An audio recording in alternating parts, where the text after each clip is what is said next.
The music world reeling from the death of 21-year-old Lil Peep, which apparently, according to what police told us, looks very much like this was an overdose.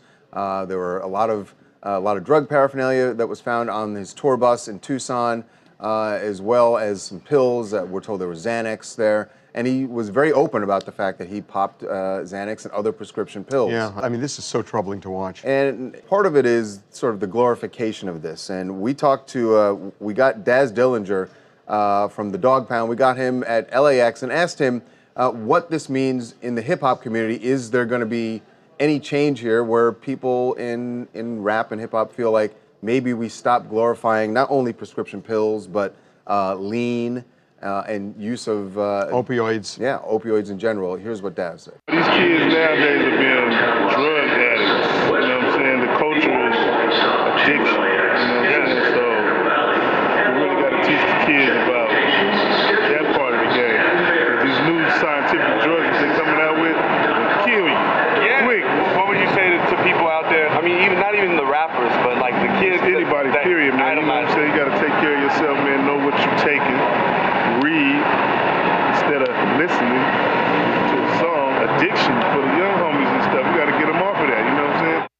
You know, that is part of the problem. Is that and look, obviously, if you know anything about Daz, like he rapped a lot about marijuana, but I think that's the thing is that's not the same thing. Like as he put it, the drugs that are being manufactured are really powerful, as opposed to... I do want to say something about that, because I remember back when I was in college, and a lot of people were doing LSD, and everybody knew how dangerous LSD was, that it would ruin your mind. I mean, literally would ruin your mind.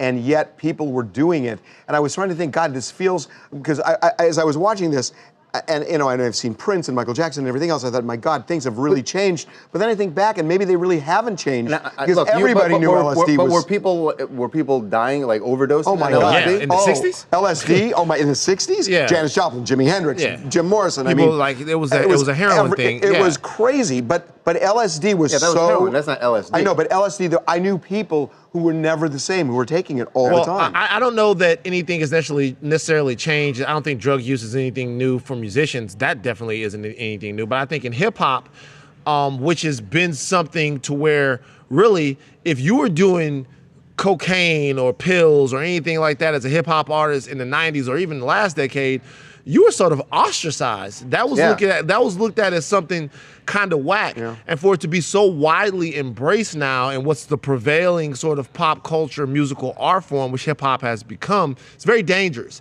And Peep was incredibly talented.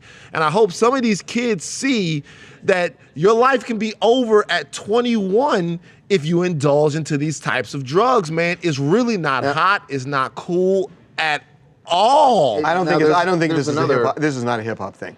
It's not a hip. No, we're talking about it inside of hip hop right now, though. Right, because but you're right. It is a thing across America for young people, and not only young people. By the way, we got Erykah Badu also in New York, and she actually thinks that the problem is more complicated than just drugs. As a musician, do we really need to like start filtering the lyrics a bit more of our songs if we're talking about issues like that? Well, I don't think the issue is music, nor is the issue drugs. It's mental illness. We're only reflecting what we see. We're trying to cope with everything around us. It's just toxic what's happening right now in office and everywhere. And we're trying to deal with it and cope with it. And the youth today are calibrated at such a speed where they're so bored with where we are evolved to. Hey guys, it's Raven Paris, and I would have to say I definitely agree with Erykah Badu. It's definitely beyond just the drug thing. It definitely bounds down to the mental illnesses, and they use the drugs to cope with it, and music has made it so acceptable to go to drugs or go to pills, and we really need to go to a physician or a doctor to actually work through this, because they're getting younger and younger, and they're turning into drug addicts, and now they're dead at 21, and he's influencing a generation that's to come up, you know, so it's sad. God, you know, I'm just having this epiphany as I stand here, because I don't know why. It always seemed like it's so much worse today than it was back then. But I'm thinking back then, and it was really bad back then. Well, I think one difference is maybe back then, maybe to now, I can't speak for what was going on 70 or 75 years ago, but but now though the imprint on the youth is so much more prevalent because of social media, because they see these guys, because these things are easily accessible. It's easier to get them than maybe it was back then. You tell me. Yeah, that's probably true. So it just seems like it's a more dire situation, and they really need to stop, man. And shout out to artists like Russ, who've been calling out this sort of whackness of this drug use for a long time now.